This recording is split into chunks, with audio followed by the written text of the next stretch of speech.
अस्सलाम वालेकुम dear students, welcome back to my channel B S software engineering academy. आज की इस वीडियो में हम CS 201 final term preparation fall 2023 के हवाले से प्रिपरेशन करेंगे। और आप देख रहे हैं B S software engineering academy, channel का नेम है। तो काइंडली अपने प्रिपरेशन की तरफ बढ़ने से पहले आपसे रिक्वेस्ट है कि काइंडली चैनल को सब्सक्राइब कीजिए और वीडियो को लाइक कीजिए। और इस वीडियो में मैं आपको बहुत इंपॉर्टेंट MCQ जो आपके लिए हेल्पफुल साबित होंगे, जो कि बार बार पास्ट पेपर्स में रिपीट होते आ रहे हैं या जो इम्पोर्टेंट लगे मुझे, वो मैंने इस फाइल में कलेक्ट किए हैं, एक एक पेज को, एक एक लाइन को रीड आउट करके। तो काइंडली एक दफ़ा वीडियो को लाजमी देखिएगा और होप्स हो कि आप इस वीडियो को देखने के बाद आपको प्रिपरेशन करने की ज़रूरत ना भी पड़े और आप MCQ उसमें 40 गेट कर सकते हैं। मैं श्योरली ये कह सकती हूँ। और इसके अलावा आपने एक ट्रिक बताती चलूँ CS 201 की, कि आपने किस तरह से जो है इसकी प्रिपरेशन करनी है। आपका जो 30% है वो आपके मिड में से आएगा। तो अपने जो मैंने मिड के हवाले से एक वीडियो बना रखी है MCQs की, तो आपने एक दफ़ा वो लाजमी देख लेनी है, क्योंकि हमारा 30% जो है वो मिड में से ही आता है और वो MCQs ही आएंगे। और सब्जेक्टिव जो है वो नहीं आता। MCQs 4 से 5 जो है, 5 से 6 10 तक लग जाते हैं मिड टर्म में से, ठीक है। तो आपने एक दफ़ा वो वीडियो भी लाजमी देख लेनी है। तो हम अपना अब ये फाइनल टर्म की प्रिपरेशन जो है वो स्टार्ट करते हैं। A and B, it can be written as. इसको हम इस तरह से देखें, A जो है इस साइड पे भी लिखा हुआ है और इस साइड पे भी। अब A को मतलब बात तो हम एक A ही की कर रहे हैं ना, तो हम A, इसको एड्रेस दे दिया, एड्रेस इज इक्वल है B के। तो हम इसको इस तरह भी लिख सकते हैं, the not operator is unary operator, हम इसको कहते हैं the not operator is unary as it requires only one operand. मतलब इसकी एक ही आउटपुट होती है, या तो ये ट्रू देगा या फाल्स देगा। इसमें ट्रू फाल्स का कोई नहीं, मतलब एक ही इसकी आउटपुट आती है। तो वन ऑपरेंड जो है वो रिक्वायर करता है। To present real number we use dash, real number को शो करवाने के लिए हम फ्लोट डेटा टाइप का यूज़ करते हैं। Data type is use to store one character, उसके लिए हम करेक्टर डेटा टाइप को यूज़ करते हैं। Generally the size of int type on our mechanism is 4 bytes. Int जो डेटा टाइप है ना, उसकी हमारे 4 बाइट होती है, और जो फ्लोट है उसकी भी फ्लोट की 8 बाइट्स होती है आई थिंक। और करेक्टर जो डेटा टाइप है उसकी 1 बाइट होती है। ये आपने कंफर्म करके जाने हैं अपने, मतलब कि इंट और करेक्टर का तो मैं आपको एग्जैक्ट बता रही हूँ, अभी ये मेरे माइंड में नहीं है। तो होप्स ऑफ के ये आपने एक दफ़ा गूगल पे लिखेंगे कि साइज़ ऑफ इंट, तो साइज़ ऑफ डेटा टाइप्स, तो वो आपको सबकी एक लिस्ट बना के दे दी। आपने कंफर्म करके फिर जाना है, क्योंकि इनमें से एक आधा MCQ जो है वो मस्त लग जाता है, ठीक है। तो एक करेक्टर और इंट का मैंने आपको बता दिया।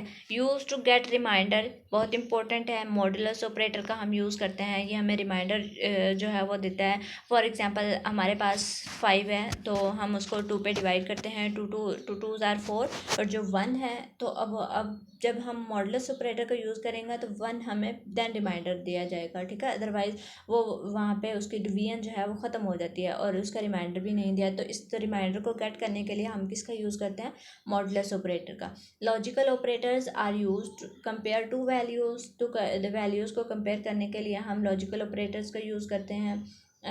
ओके, ऑपरेटर एंड और and are binary operator because they require two operands and इनका ट्रू फॉल्स, इनकी दो, मतलब के दो कंडीशंस होती हैं। अगर दोनों कंडीशंस एंड ऑपरेटर में हमारे पास होता है, अगर दोनों कंडीशंस ट्रू हैं देन हमारा प्रोग्राम जो है एग्जीक्यूट होगा। और ऑपरेटर में होता है, अगर फर्स्ट कंडीशन ट्रू है, सेकंड कंडीशन फॉल्स है, देन भी हमारी आउटपुट आ जाएगी। अगर फर्स्ट कंडीशन फॉल्स है, सेकंड ट्रू है, देन भी हमारी आउटपुट आ जाएगी। मतलब कि इसके दो ऑपरेंड्स होते हैं।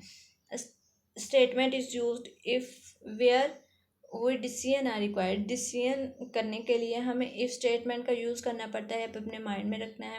The syntax of if statement, ये सिंटैक्स दिया हुआ है इफ़ और ब्रैकेट्स के अंदर, पेरेंथेसिस के अंदर अपने कंडीशन लगा देनी है, जो भी आपने कंडीशन लगानी है, और ये कर्ली ब्रैकेट्स ओपन करके, और यहाँ पे कोड जो भी आप आउटपुट लेना चाहते हैं सी आउट का यूज़ करके, और अगर आप इस प्रोग्राम को इफ़ एल्स का स्ट्रक्चर पूछा हुआ है, सिंटैक्स ऑफ इफ़ स्टेटमेंट और एल्स, ठीक है, तो यहाँ पे आप एल्स लगा के और एल्स का कोड जो अगर मतलब इसका इससे क्या होगा, अगर हमारी ये कंडीशन ट्रू फाल्स हो जाती है तो वो हमारे इस प्रोग्राम को जो एल्स में लिखा हुआ उसको आउट प्रिंट करवा देगा।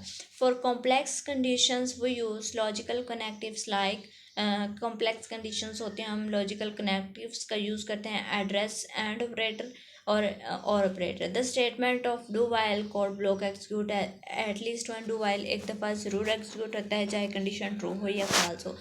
When we include the file in angel brackets, the compiler looks in a specific director, ठीक है, जब हम एंजल ब्रैकेट्स के अंदर जो है उसको कर देते हैं तो वो क्या करता है, स्पेसिफिक डायरेक्टरी में जो है लुक करता है। If we it will look into dash when file is include in quotation marks, तो एक करंट वर्किंग डायरेक्टरी में यूज़ करता है। We can define macros with the dash, इसको हम डैश डिफाइन मैक्रोस अगर हमें डिफाइन करने हो तो मैक्रोस डिफाइन के ज़रिए हम इसको डिफाइन कर सकते हैं। We can define P I as, मतलब कि पाई की वैल्यू है वो हम स्टार से पढ़ते आ रहे हैं 3.14 है, तो हम इसको डिफाइन कर सकते हैं ना कि इसको हम चेंज नहीं कर सकते, तो इसको हम इस तरह डिफाइन कर सकते हैं। और ये हमने कहाँ करना होता है, अपने हेडर फाइल में इसको जो है वो करना होता है।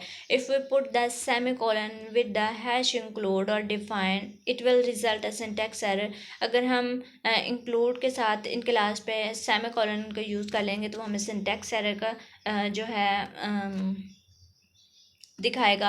Macros are classified into two categories, we write int static I which means, इसको हमने पढ़ने का क्या मेथड होता है कि हम राइट टू लेफ्ट जाते हैं। अब राइट पे क्या है, आई है, आई इज़ अ स्टैटिक का है, पॉइंटर टू एन इंटीजर, ठीक है, इसको आपने किस तरह पढ़ना है, राइट टू लेफ्ट जाना है। और इसी तरह नीचे आ जाए, वही राइट करेक्टर इट मीन्स, अब इसमें हम S is a pointer of a character data type. I hope कि आपको समझ आई होगी कि आपने लेफ्ट टू राइट इसको रीड करना है और जो लेफ्ट टू राइट आपको करेक्ट होगा उसको आपने टिक कर देना है। The syntax of the call का फंक्शन इज एज फॉलो, इसलिए आपको ऑब्जेक्टिव सब्जेक्टिव में नहीं आएंगे, ये आपको ऑब्जेक्टिव में आएंगे, तो इनको अपने माइंड में रखना है। वाइट ये पॉइंटर कह लें, इसको स्टैटिक कह लें, कॉल का size T N size T L size, ये इसका सिंटैक्स है। और मोल्का का फंक्शन भी void static malloc size T size. If you want memory of 100 characters or 1000 floors, the molka function will be written as, तो हम molka function को किस तरह राइट करेंगे, molka 1000 static size of characters and float, इसके लिए ये दोनों हमें लिखना पड़ेंगे, ठीक है। करैक्टर के लिए हम इसको इस तरह से लिखेंगे, फ्लॉट के लिए इस तरह से, हमें दोनों को एक साथ नहीं लिख सकते। In general the syntax of malloc will, इसको हम ऑलरेडी भी देख चुके हैं। What is the use of array in C plus plus, अरे किसके लिए यूज़ होती है, सिमिलर डाटा टाइप के जो एलिमेंट्स हैं उनको स्टोर करने के लिए, कलेक्ट करने के लिए। What is the size of an array in C plus plus, the number of elements in an array. How to access elements of an array in C plus plus, by using their index, element को access कर सकते हैं। What is the index of an array, a numerical value that represent the position of an element, मतलब zero से start होता है ना हमारी अरे का इंडेक्स, तो वो जितने, फॉर एग्जांपल अगर हमारे 5 इंटीजर हैं तो उसका साइज़ क्या होगा 0 to 4, एक एलिमेंट जो है वो कम होता है, इंडेक्स 0 से स्टार्ट होता है एलिमेंट का, ये भी आपने अपने माइंड में रखना है। How to declare N array in C plus plus, ये डिक्लेयर अरे को डिक्लेयर करने का एक मेथड है। 5 क्या है, साइज़ है, अरे क्या है, अरे का नेम है, और इंट इसकी डेटा टाइप है, ठीक है। What is the preprocessor in C++? A part of the C++ compiler that process directives before the actual compilation. तो ये क्या कहलाता है, प्री प्रोसेसर कहलाता है। What is the purpose of a preprocessor directive in C plus plus, to control the code generation process, code generation को process control करने के लिए हम किसका यूज़ करते हैं, प्री प्रोसेसर का। What is the syntax of a preprocessor directive in C plus plus, ये हैश डायरेक्टिव होता है। What is the most common preprocessor directive used in C++। ये इंक्लूड को हम मतलब कि मोस्ट कॉमनली जो यूज़ करते हैं जो हमारी हेडिंग फाइल्स में इंक्लूड होता है। What does the hash define pre processor directive do in C+। जो हैश डिफाइन है वो क्या करता है, डिफाइन अ कॉन्स्टेंट वैल्यू जिसको हम चेंज नहीं कर सकते अपने प्रोग्राम में और जिसको हमें बार बार यूज़ करने की ज़रूरत पड़ रही है, तो हम उसको क्या कह रहे हैं, तो उसको हम डिफ़ाइन करने के लिए हैश डिफाइन का जो प्री प्रोसेसर उसका यूज़ करते हैं। What is the difference between hash define and constant in C++। Hash define defines a variable value, वो क्या करता है, एक वेरिएबल की वैल्यू को डिफाइन करता है, जबकि कांस्टेंट एक डिफाइन करता है कि कांस्टेंट वैल्यू को जिसको चेंज नहीं किया जा सकता। Can preprocessor directive be nested in C++। Yes, उसको हम एक प्री प्रोसेसर को दूसरे के अंदर जो है वो कॉल कर सकते हैं। इस एक प्रोसेसर के अंदर दूसरे को कॉल करना क्या कहलाता है, नेस्टेड कहलाता है। नेस्टेड लूप्स आपने पढ़ी होंगी, इफ़ एल्स वगैरह। इफ़ के अंदर हम इफ़ अगर इफ़ एल्स स्टेटमेंट हम यूज़ करें, उसके अंदर एक और इफ़ बना ले तो वो हमारी इफ़ कंडीशन बना ले तो वो हमारी नेस्टेड इफ़ कंडीशन होगी। ठीक है, okay. What is the difference between Colca and Molca in C++? Colca initialize the memory to 0 while Molca doesn't। मतलब कि Molca बिल्कुल उसके उल्ट काम करता है। The functions that reallocate the memory is reallocate कहलाता है। The syntax of reallocate is given void reallocate। ये syntax आपने अपने माइंड में बिठा लेने हैं ताकि ये आपका MCQs रॉन्ग ना हो। ठीक है, a dash includes both data type as well as functions to manipulate the data is called class। जो हम डाटा को मैनिपुलेट करने के लिए यूज़ करते हैं वो हमारी क्लास कहलाती है। Instance of a class are called objects कहलाते हैं, जो क्लास के इंस्टांस होते हैं। That the means that the data of a class can't be access from outside encapsulation.